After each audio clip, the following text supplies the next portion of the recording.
Right, so hello and welcome. Welcome to another session in which we are going to take up a problem from algebra and polynomials in particular.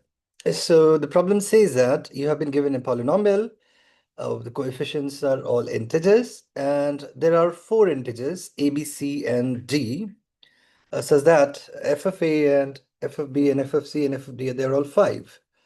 So we have to show that there is no integer k, such that f of k is 8.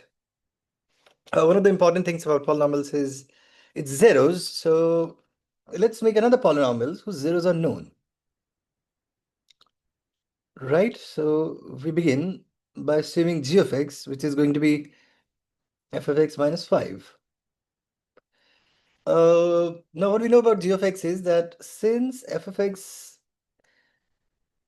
is a polynomial of degree n, so g of x will be a polynomial of degree n, and that's simply because if you were to put this expression here, the degree is not going to change.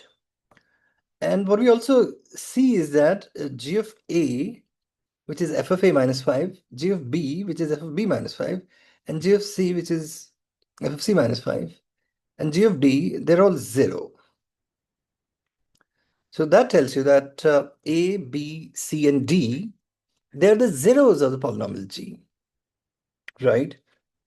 And since the leading coefficient of f of x is 1, so the leading coefficient of g of x must also be 1.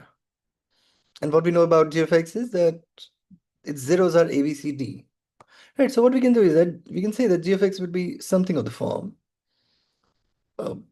x minus a times x minus b times x minus c times x minus d into some polynomial p of x whose coefficients are all integers, right? This part is not trivial, that why must p of x be a polynomial whose coefficient must be all integers? Though we know for a fact that f of x is a polynomial whose coefficients are all integers. So f of x minus 5, that is g of x, will be a polynomial whose coefficients are all integers. These are all integers, but it still leaves something to prove that why should this be a polynomial with all integral coefficients. Anyway, we proceed into the solution.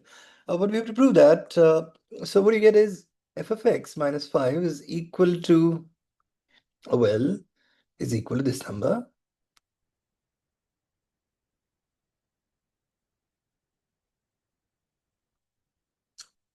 So f of x minus 5 is equal to this number. So we are supposed to show that there is no number k for which f of k is 8. So let's say that f of k is actually 8. So what do you get? Put x is equal to k. So you get 8 minus 5 is 3. And 3 is equal to k minus a times k minus b times k minus c times k minus d into p of k. Since p is a polynomial whose coefficients are all integers, so this number is an integer. These four numbers are integer, and they're different because a, b, c are different. Well, we have run into a problem. You can't possibly express 3 as the product of four distinct integers. Why? Because 3 is a prime number. Well, you can try. So 3 is, well, 3 times 1 times 1 maybe times 1, or 3 is 3 times minus 1 times minus 1 times 1. Or other ways, you can try minus 3 instead of 3, but you will have something being repeated. And if something is repeated, that contradicts the claim that these four numbers are all distinct. And therefore, this is simply not possible.